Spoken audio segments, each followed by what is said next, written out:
Olá, gente, tudo bem? Olha só quanto tempo que a gente não se reúne, não é verdade? Depois desse longo período de pausa, de férias, né, entre aspas, do nosso podcast Desaipado, a gente está de volta para mais um episódio. E eu tenho uma boa notícia, né? A gente ficou aí um tempinho, né? Acho que uns 2 meses ou mais sem episódios, mas agora tem um bom material gravado e a gente vai fazer uma espécie de uma série, uma sequência de episódios falando sobre um tema que é muito importante, muito caro para nós, que é a Santa Missa. Né? Faz um tempo que eu tenho esse material preparado e eu queria partilhar com vocês um pouquinho, para a gente conhecer os aspectos, os ritos, o que faz parte da celebração da Santa Missa e a importância que a Santa Missa tem na nossa vida como cristãos, como católicos. E é importante a gente compreender bem isso. Esse conhecimento ele nos ajuda a celebrar melhor, celebrar de forma mais consciente, né? Como o Concílio Vaticano II nos alerta dessa importância, e que assim, dessa maneira, a gente possa viver melhor a nossa experiência de celebração, a arte da celebração, que é tão importante. A missa, ela é o ponto central da nossa fé, ela é centro, ela é raiz da vida de qualquer comunidade cristã católica. Em qualquer igreja, em cada domingo, a comunidade ela se reúne em torno do ressuscitado e assim vai crescendo no discipulado, no seguimento de Jesus. Ano após ano, a igreja acompanha o Cristo na sua caminhada e amadurece na comunhão e na missão. Sejam bem-vindos para mais um episódio do Diz aí, Padre. Depois da vinheta a gente continua. Diz aí, padre, diz aí, padre, diz aí. Diz aí, padre, diz aí, padre, diz aí. Diz aí. Antes de dar continuidade ao nosso episódio, eu quero recordar que é muito importante, né? Ainda mais agora nessa retomada, a gente ficou um tempinho sem postar nada, então a sua colaboração é muito importante. E é gratuito, viu, gente? Como que você pode colaborar? Você colabora seguindo o nosso podcast na sua plataforma digital, né, no Spotify, ou se você está acompanhando pelo YouTube, se inscrevendo no nosso canal no YouTube, dando like, avaliando, né, no Spotify com 5 estrelas o nosso episódio, compartilhando nas suas redes sociais, enviando para os seus amigos. Todo tipo de engajamento que você puder dar para nós, escrevendo comentários, seja no YouTube, seja no Spotify, ajuda demais a divulgação do nosso trabalho. Se você acha que esse conteúdo é bom e de alguma forma te ajudou, compartilhe com as pessoas da sua comunidade, compartilhe com as pessoas do seu grupo, do seu movimento, da sua pastoral, envie para sua família, para os seus amigos. É uma forma de você ajudar e fazer com que esse trabalho cresça, se desenvolva e a gente tenha ânimo para lançar outros episódios, outros conteúdos, tá certo? Bom, vamos lá. A Santa Missa, como eu já disse, ela é muito importante para nós. E ela tem uma estrutura. É importante a gente entender que quando nós vamos estudar sobre um rito litúrgico, não só a Santa Missa, mas outras celebrações litúrgicas que nós temos, o livro litúrgico é algo muito importante. Para a Santa Missa, o livro que a gente utiliza é esse aqui, olha, o Missal Romano. E essa aqui é a nova edição, a terceira edição. Ela cresceu um pouquinho, ó, se a gente comparar com a edição anterior, ó, ela aumentou de tamanho. E o peso também, viu? Os coroinhas que digam. O Missal é aquele livro de capa vermelha que geralmente os padres utilizam para a celebração da Santa Missa. E no Missal a gente encontra tudo aquilo que nós precisamos para bem celebrar a Eucaristia. A gente tem desde a introdução, que é um grande complexo, né, de textos ali que orientam e que dizem respeito àquela celebração. E durante o missal, no decorrer do missal, a gente tem os textos, orações que devem ser utilizados para cada ocasião e também as orientações diretas ali para cada celebração que a gente costuma chamar de rubricas.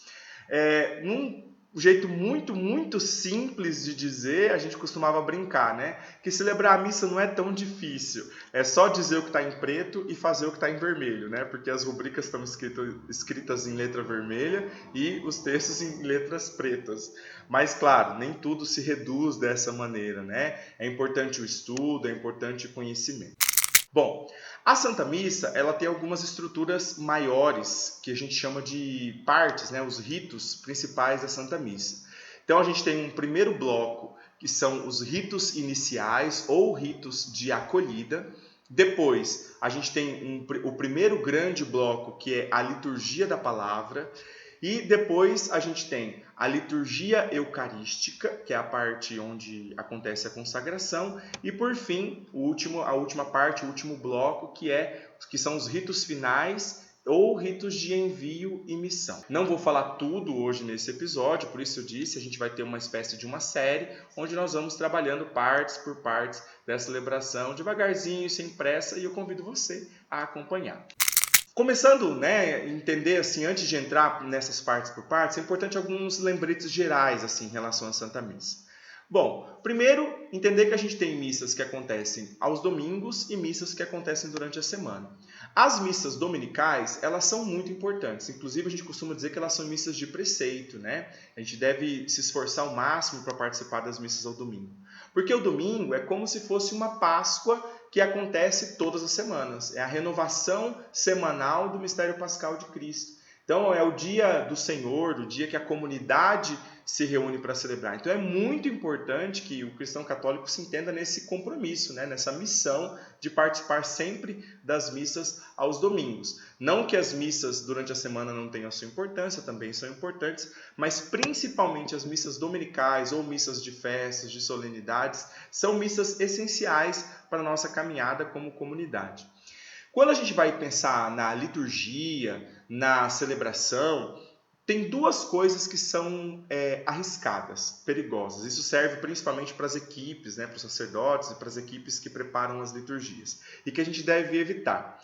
Primeiro, pensar que para celebrar bem a gente precisa de uma constante novidade, né? Então, sempre que a gente vai preparar a liturgia, a gente precisa pensar alguma coisa diferente, pensar, alguma apresentação, isso e aquilo. A celebração da igreja, ela tem uma tradição, ela tem um rito a ser seguido, ela tem uma arte que é comum à celebração no mundo todo. Então, a gente não tem que se preocupar sempre com essa novidade constante, né? As repetições, os gestos, né, que vão se repetindo, mas ao mesmo tempo se atualizando, eles fazem parte da nossa caminhada litúrgica. É muito melhor a gente se preocupar em celebrar bem feito, aquilo que já é proposto, do que ter essa necessidade de uma novidade constante. Mas, ao mesmo tempo, a gente tem que tomar cuidado, né, com o marasmo, né, com uma rotina de ficar sempre da mesma forma, de não se aprofundar, de não reservar um tempo para estudo, para conhecimento. Ninguém está totalmente perfeito, fechado em tudo que não possa, em alguma forma, crescer, melhorar, celebrar de forma mais profunda, mergulhar de forma mais profunda no mistério que está sendo vivido ali, celebrado pela comunidade. Então, nem a novidade demais e nem a rotina constante. Tudo isso a gente tem que dosar um equilíbrio nesse sentido. Bom, outra coisa que é muito importante, a gente não pode deixar de recordar, é que a celebração da Santa Missa, ela não é uma coisa só do padre ou só daquela equipe ali de ministros, leitores, equipe de celebração que está ali mais próximo. Mas toda a assembleia, toda a comunidade que se reúne celebra a Santa Missa. O padre é a figura do presidente, né? Preside aquela celebração, ou o ministro da palavra, diácono, quem quer que esteja ali nesse papel da presidência. Mas toda a comunidade celebra. E é importante que, quando a gente prepare uma celebração litúrgica, a gente tenha essa consciência de que a gente tem que proporcionar da melhor forma possível que toda a comunidade tenha consciência daquilo que está sendo celebrado. O padre, então, ele não é esse único ministro, ele é o presidente, mas todas as pessoas exercem de certa forma, né, em certa medida, naquilo que lhe compete, um ministério, né, uma função dentro daquela celebração. A comunidade, ela também, naquilo que ela celebra, ela expressa a sua cultura, ela expressa aquilo que é próprio, as suas características, a sua essência. Existe um rito a ser seguido, né? Existe aquilo que está no missal, mas a vida da comunidade também se expressa naquilo que ela está celebrando. E é importante também ter esta consciência. E cada missa, né, cada vez que nós nos reunimos para celebrar a Eucaristia, ela acontece também de ser um sinal profético, ela precisa ser um sinal profético. Ela tem que ser algo que dentro da sociedade nos leve a anunciar de coração aberto e sincero que o Senhor, a sua morte e a sua ressurreição. Então, a gente olha, por exemplo, para os fenômenos sociais, a gente olha para a vida das pessoas, a gente olha para os sofrimentos do nosso tempo e a gente associa tudo isso a Cristo, a sua cruz, a sua morte, a sua ressurreição. Então, missa é festa, sim, mas é também anúncio, é também profecia, é também um sinal de ruptura com a dor, com o ódio, com aquilo que faz sofrer o nosso povo. E a gente vai começar falando dos ritos iniciais, né? Que é esse primeiro bloco. O primeiro bloco. É o primeiro bloco da nossa celebração eucarística, que são os ritos iniciais. A missa, ela não começa quando a gente chega na igreja, né? A missa começa já em casa. A partir do momento que eu tô lá na minha casa, que eu levantei, né? Vamos imaginar que eu vou para a missa de manhã, cedinho, né? Então, que eu acordei, que eu me preparei, que eu me organizei para estar presente na Santa Missa. A partir do momento que eu tomo a decisão, eu vou à missa, a missa já começou dentro de mim, dentro do meu coração, né? Então, esse caminho, esses passos que eu vou dando em direção à igreja, seja a pé, ou seja de carro, de moto, de bicicleta, a cavalo, enfim. O caminho que eu faço já é, de certa forma, símbolo, né? Recolhe ou sintetiza os muitos passos que a gente dá na nossa vida, a nossa trajetória. É tudo isso que eu levo comigo para a igreja, para a comunidade, para a gente rezar, para a gente celebrar junto. A porta de uma igreja, ela não é uma simples porta, como qualquer outra porta que a gente tem, a porta de um estabelecimento comercial ou a porta da minha casa, enfim. A porta da igreja, ela é um símbolo. A porta da igreja, ela é o próprio Cristo também, né? Ele diz, o próprio Jesus disse, né? Eu sou a porta, por onde passam as ovelhas, por onde passa o povo de Deus. Então, quando a gente chega na igreja, que a gente passa por essa porta, a gente entra num ambiente, num espaço que nos acolhe, que acolhe quem nós somos, acolhe as nossas necessidades, acolhe a nossa vida. Como o ventre de uma mãe que gera a vida do seu filho, assim também esse espaço, esse lugar, a igreja, ela gesta, né? Ela acolhe e celebra a vida de cada um dos membros daquela assembleia, passando por essa porta. Não é à toa que agora, né, a gente está vivendo esse ano, o ano jubilar, né, o jubileu da esperança, e um dos símbolos importantes do jubileu é a porta santa, né? Justamente como essa porta de misericórdia, essa porta de vida nova, de transformação. Então, esse símbolo de passar por dentro da porta é um sinal muito importante. E é o próprio Deus quem nos chama, é o próprio Deus quem nos reúne, quem nos convida. Embora a missa ela dependa da decisão de cada pessoa, ela é essencialmente uma ação comunitária. É claro que existe uma dimensão individual. Eu decido participar da Santa Missa, mas é uma ação que eu não realizo sozinho, mas eu realizo em comunidade, junto com as pessoas. É um povo sacerdotal, um povo que caminha juntos rumo à salvação. E esse primeiro momento dos ritos iniciais, eles servem justamente para isso, para reunir, para unir todos esses sentimentos que nós trazemos dentro de nós. Então, o objetivo principal desse momento da Santa Missa, dos ritos iniciais, é transformar pessoas ali com as suas particularidades em assembleia, em comunidade, reunir esse povo. Então, é bonito, né? Como o corpo de Cristo que vai se formando, se estruturando, e a gente vai ver que os ritos ajudam nesse sentido. Então, desde a entrada, desde a oração inicial, todos os ritos que compõem, né, essa primeira parte da Santa Missa, eles nos ajudam a formar um corpo ressuscitado, um corpo de Cristo que está vivo unido em comunidade. Bom, o que faz parte? Quais ritos fazem parte desse primeiro bloco da celebração? Bom, a procissão, né, inicial, o canto inicial, a procissão de entrada do presidente, das pessoas que compõem ali a equipe de celebração. Então, essa é a primeira parte.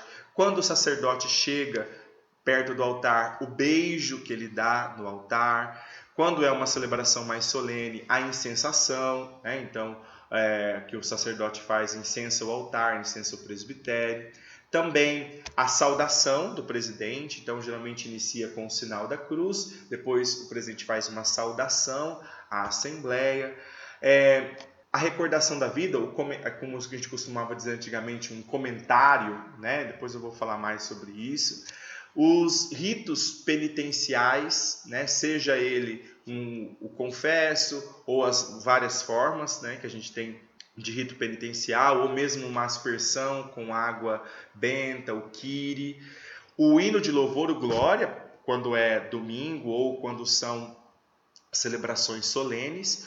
E também a oração da coleta, que é aquela oração inicial que o sacerdote faz, né? Então, isso é o que compõe a estrutura dos ritos iniciais. O objetivo principal dos ritos iniciais, como eu já disse, é transformar indivíduos em povo celebrante. Então, é uma atitude de acolhida, de recepcionar as pessoas.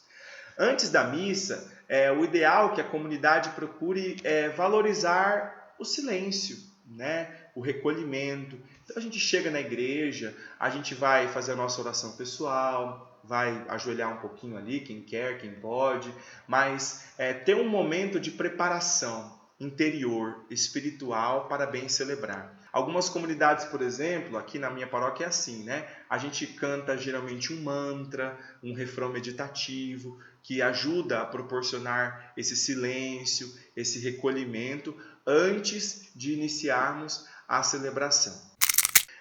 Antigamente tinha um costume em muitas paróquias, em muitas comunidades, aliás, ainda tem em muitos lugares, aquela figura do comentarista, né? Aquela pessoa que fica lá na frente e que vai narrar, né, tudo aquilo que vai acontecer durante a celebração.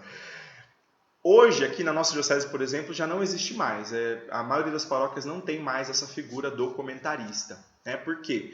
Porque não é necessário. Né? Não é necessário que alguém vai narrando o que vai acontecer. Né? Aquele famoso comentário assim: vamos nos colocar em pé para acolher o presidente dessa celebração. Em alguns lugares falava até o nome, né? O padre fulano de tal, os leitores, os ministros, os coroinhas, cantando. As pessoas, a comunidade, ela, mais do que ouvir esse anúncio, ela vai viver aquele rito. Então é até meio repetitivo, né? Qual a necessidade de alguém dizer o que vai acontecer, sendo que vai acontecer e todo mundo vai ver e vai viver, né? Mais do que ver, vai viver aquela experiência. Então, esse comentário não é necessário, não precisa de alguém para alertar. A gente pode, né, aqui na minha comunidade é assim, eu acho muito bonito, aos poucos ir criando uma cultura de as pessoas compreenderem, né? Então, por exemplo, como que acontece aqui? Tem esse mantra, né, esse refrão meditativo, a equipe de cantos vai cantando algumas vezes. Quando começa a cantar esse refrão meditativo, as pessoas que estão na Assembleia já entendem que a missa vai começar. Então, elas já vão silenciando, se organizando, se preparando. Então, vai repetindo aquelas palavras, né, aquele canto, aquele refrão. Depois, logo em seguida, começa o canto inicial, né, o canto de abertura, né, ou como a gente costumava dizer antes, né, o canto de entrada. Mas é esse canto inicial, esse canto de abertura. E é tão já parte da vida das pessoas que cantou o mantra algumas vezes. Quando começa o canto de abertura, as pessoas da Assembleia já sabem que é o canto de abertura e automaticamente elas se colocam de pé e inicia a celebração, né? A procissão acontece, a procissão inicial. Não precisa de ninguém dizer, olha, vamos receber o sacerdote. Simplesmente as coisas acontecem. É natural. Isso já foi incorporado aqui. E é tão bonito isso, né, quando a gente percebe que as pessoas já compreendem e vivem o rito da forma como ele acontece, né, sem a necessidade de um anúncio. Esse canto de entrada, como eu falei, ele não é para acolher o padre, né? Mas o canto de entrada, ele geralmente ele dá a tônica da celebração daquele dia. Eu estou com um folhetinho aqui, né? Esse folheto foi do 5º domingo do tempo comum, desses dias. E o canto de abertura já introduz a comunidade na liturgia do dia. Então, foi aquele canto assim: vão entrando e de joelhos ao Senhor nós adoremos, pois é Ele nosso Criador, nosso Deus e somos dele. Venham todos com alegria aclamar nosso Senhor, caminhando ao seu encontro, proclamando o seu louvor. Ele é o Rei dos Reis e dos deuses o maior. Olha só como a letra do canto ela diz o que a comunidade está celebrando, né? Então é o momento de iniciar, olha, vamos todos entrando, vamos adorar o Senhor, Ele é o nosso Criador, Ele é o nosso Deus, nós somos dele, né? Pertencemos a Ele, viemos aqui com alegria aclamar nosso Senhor, caminhando ao seu encontro, olha o gesto da entrada, né? O gesto do início da celebração, proclamando o seu louvor, Ele é o Rei dos Reis e dos deuses o maior. Entende? Então não é um canto apenas para a entrada do padre, mas é um canto que coloca, né, que assenta a assembleia naquilo que ela está vivendo. E por isso a gente tem que prestar muita atenção na qualidade dos cantos que a gente traz para a celebração, né? E às vezes algumas substituições, né, que são propostas por algumas equipes não trazem esse valor, né, que o canto litúrgico oficial da igreja nos dá.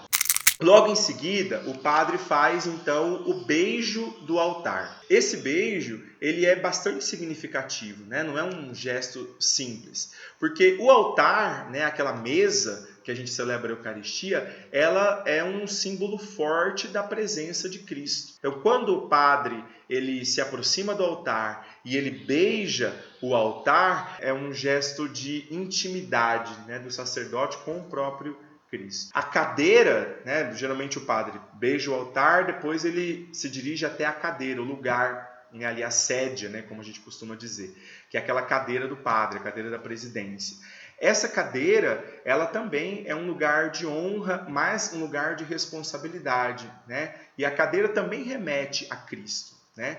O sacerdote, quando ele está ali na presidência, né, no lugar da presidência, ele conduz, né, ele direciona a comunidade na celebração eucarística. São as dimensões de Cristo, né, que se manifestam ali. Então, o Cristo da cadeira, né, o Cristo da sede, é o Cristo que preside, que governa, que orienta, como tem o Cristo do sacrifício, que é o Cristo da mesa, como tem o Cristo do anúncio, que depois a gente vai ver depois, que é o Cristo da palavra, da mesa da palavra.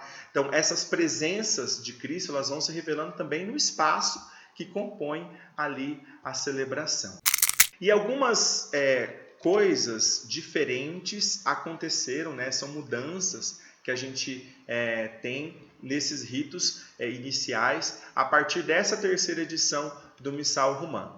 O padre começa, né, em nome do Pai, do Filho e do Espírito Santo, amém. E aí ele vai dizer: a graça e a paz daquele que é, que era e que vem estejam convosco. Essa saudação é uma saudação nova, não tinha na outra edição do Missal, ela está presente agora nessa nova edição. Então tem várias opções de saudação. A graça de nosso Senhor Jesus Cristo, o amor do Pai, a comunhão do Espírito Santo esteja convosco. Outra opção: a graça e a paz de Deus, nosso Pai, e de Jesus Cristo, nosso Senhor, esteja convosco. O Senhor que encaminha os nossos corações para o amor de Deus e a constância de Cristo, esteja convosco. E essa nova, né, que é a graça e a paz daquele que é, que era e que vem, estejam convosco. Tem outras opções, eu não vou ler todas para não incompridar aqui o nosso trabalho. Bom, depois a gente tem o ato penitencial, né, que é o momento ali onde a gente reconhece o perdão, a misericórdia de Deus e pedimos perdão a Ele, que Ele nos purifique. A gente tem algumas fórmulas. Vamos lá, vamos recordar juntos essas fórmulas?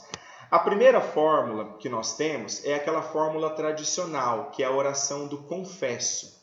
E é importante a gente ver que ela teve uma pequena mudancinha nessa terceira edição. Essa mudança acho que todo mundo já viu, né? Então, como que funciona o rito? O padre começa com um convite, né? Irmãos e irmãs, reconheçamos os nossos pecados para celebrarmos dignamente os santos mistérios. E aí o padre convida as pessoas dizendo, confessemos os nossos pecados.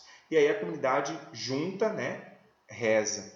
Confesso a Deus Todo-Poderoso e a vós, irmãos e irmãs, que pequei muitas vezes por pensamentos e palavras, atos e omissões. Aí aqui que está a mudança, né? Que antes a gente dizia, por minha culpa, minha tão grande culpa. Agora mudou um pouquinho, acrescentou uma repetição no minha culpa. Então fica, por minha culpa, minha tão grande culpa. Aumentou mais uma vez essa palavra da culpa. E peço à Virgem Maria, aos anjos e santos, e a vós, irmãos e irmãs, que rogueis por mim a Deus, nosso Senhor. Então essa oração a gente faz junto. Olha só que interessante, né?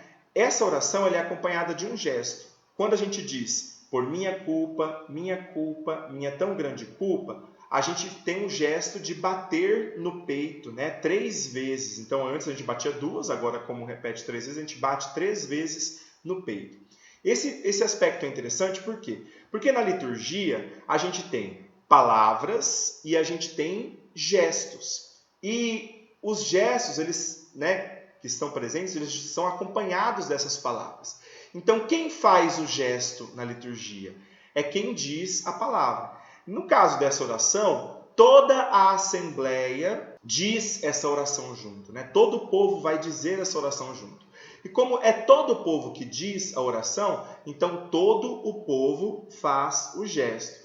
Por que eu estou dizendo isso? Porque tem alguns gestos que acontecem durante a celebração onde é apenas o sacerdote que está dizendo a palavra. Então, se é só o padre que está dizendo, é só ele quem faz o gesto. E às vezes esses gestos, né, devocionalmente, vão se multiplicando no meio do povo. Um exemplo disso, por exemplo, Bom, um exemplo disso é quando o sacerdote vai fazer a consagração. E aí ele está lá erguendo o pão, ou ele está erguendo o cálice. E algumas pessoas têm o costume de estender a mão na direção do cálice ou na direção da hóstia quando o padre está fazendo a consagração. Esse gesto de estender a mão, ele não é um gesto do povo. Né? Esse gesto ele acontece, por exemplo, quando tem vários padres celebrando. Então, quando tem vários padres juntos, ali tem um presidente e os co-celebrantes, o padre presidente principal, o celebrante principal, ele vai erguer a hóstia ou o cálice. Os outros padres que estão junto, que estão rezando a oração junto com o padre, eles erguem a mão no sinal, dizendo assim, olha, nós estamos consagrando junto com você, estamos fazendo esse gesto junto com você.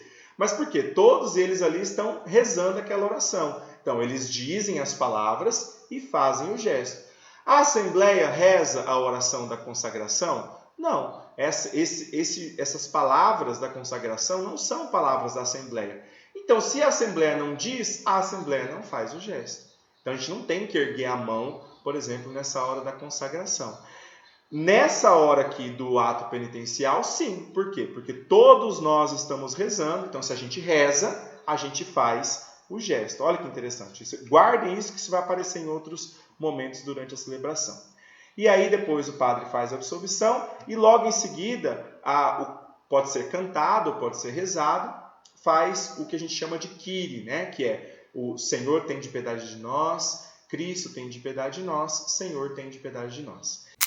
Essas orações, como essa oração do confesso, elas são parte do rito. Elas são um rito durante a celebração.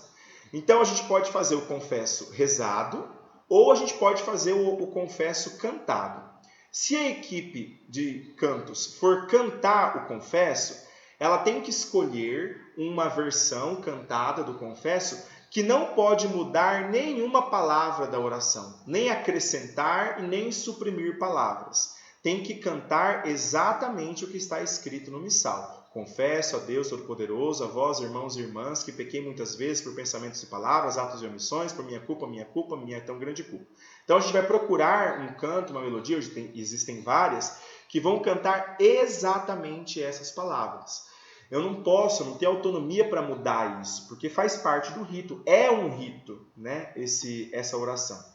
E o mesmo acontece quando, por exemplo, eu quero cantar o ato penitencial. Aí eu vou escolher uma música lá que eu acho bonita, uma música que fala de perdão.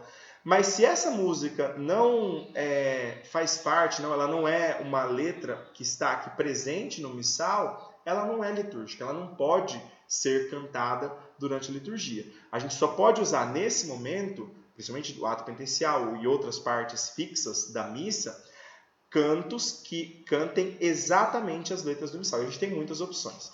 Outra fórmula, a segunda fórmula que a gente tem do ato penitencial é o tende compaixão de nós, Senhor.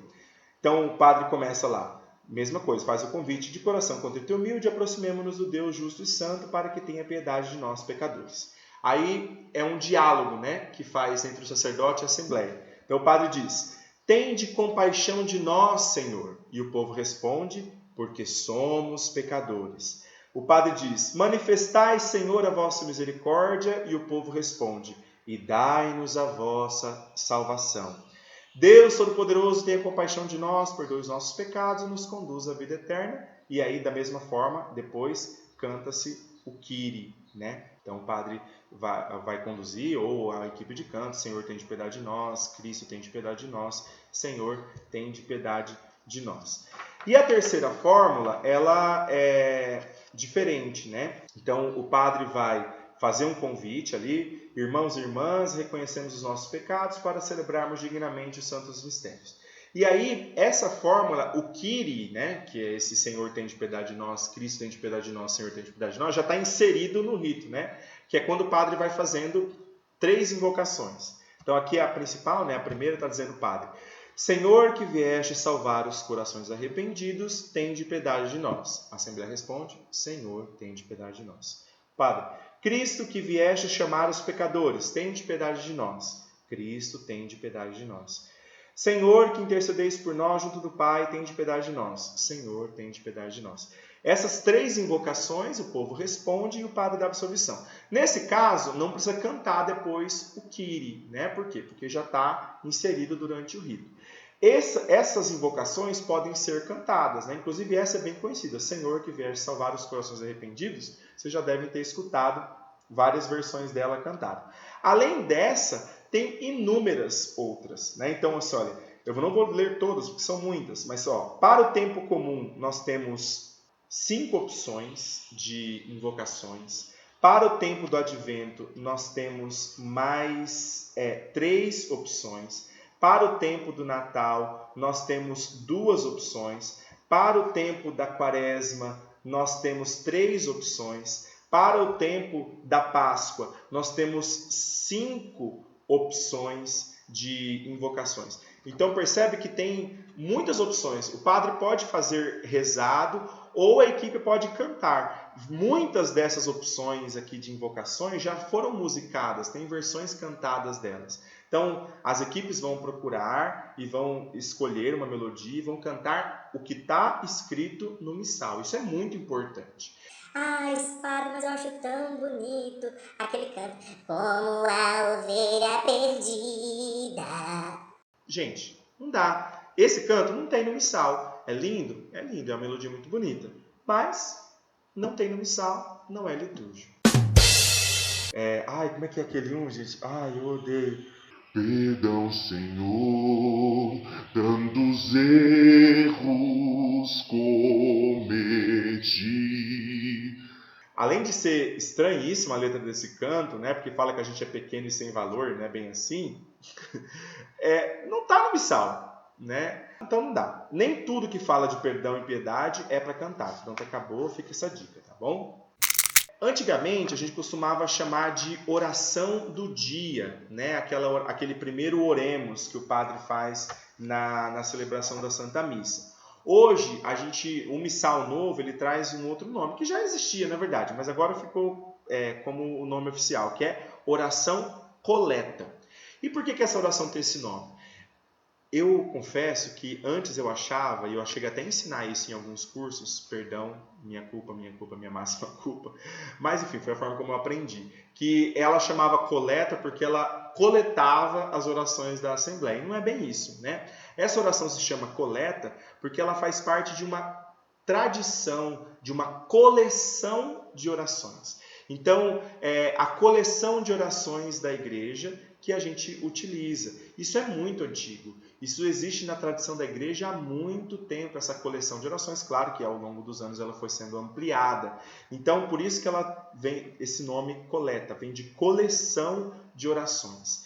E é tão bonito, né? Porque as orações, a gente às vezes não para e não presta atenção na oração que o sacerdote diz. E são sempre tão bonitas. Olha, essa oração, por exemplo, que a gente rezou agora no último domingo, no 6º domingo do tempo comum. Olha que oração bonita.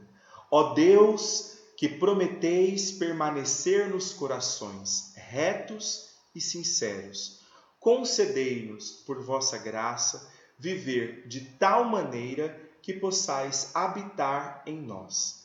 Olha que bonito esse pedido. Deus que prometeu permanecer em todos os corações, nos retos e nos sinceros, que Ele nos conceda pela graça dEle, né, pela sua graça, de tal maneira permanecer que nós possamos, que Ele possa habitar em nós. A gente pede que o Senhor habite em nós. Então, a beleza dessas orações, não só da oração coleta, mas de todas as orações, da oração eucarística, enfim, a gente vai vendo ela depois nos próximos episódios, a gente tem uma riqueza grande, né, nas orações da igreja. A gente devia parar e pensar. Então, às vezes alguém diz assim: mas a missa é muito repetitivo, o padre repete sempre. Gente, mas olha a beleza. Por que dizer essa oração só uma vez? A gente pode dizer várias vezes, né? E rezar juntos. E cada vez que a gente escuta, né? Às vezes a pessoa vai na missa domingo, só uma missa, né? Que a pessoa vai na semana. O padre às vezes celebra 5, 6, 8 missas no final de semana. Mas cada vez que a gente repete essas palavras, a gente vai fortalecendo, revivendo esse mistério. E nessas orações coletas mudou um pouquinho o final delas na nova edição do Missal. Então, antes era mais breve, né? Mas agora o padre encerra dizendo: por nosso Senhor Jesus Cristo, vosso Filho, que é Deus, e convosco vive e reina, na unidade do Espírito Santo, por todos os séculos dos séculos. No missal anterior, o final era diferente, né? Por nosso Senhor Jesus Cristo, vosso Filho, na unidade do Espírito Santo. Agora por nosso Senhor Jesus Cristo, vosso Filho, que é Deus, e convosco vive e reina, na unidade do Espírito Santo, por todos os séculos dos séculos. Mudou um pouquinho, né? Então a gente vai encerrar aqui essa primeira parte que nós falamos sobre os ritos iniciais, e no próximo episódio a gente vai começar a falar sobre a liturgia da palavra. Eu espero que você tenha gostado de conhecer um pouquinho mais. Peço que você continue com a gente aqui no Diz Aí Padre, aprendendo e partilhando dos conhecimentos. Coloca aí nos comentários, seja no YouTube ou no Spotify, o que você achou. Se você tem alguma dúvida, eu posso tentar responder nos próximos episódios. E não se esqueça, se inscreva no nosso canal, siga o Diz Aí Padre no Spotify, avalie a gente lá com 5 estrelas, né, no nosso podcast, compartilha com os amigos, posta nos stories, marca o Padre Wilson, marca o arroba do Diz Aí Padre, ajuda a gente a divulgar esse trabalho que é tão legal. Então eu agradeço e na próxima semana a gente volta dando continuidade a essa série sobre a Santa Missa. Até mais, gente. Beijão. Diz aí, Padre, diz aí, Padre, diz aí. Diz aí, Padre, diz aí, Padre, diz aí. Diz aí.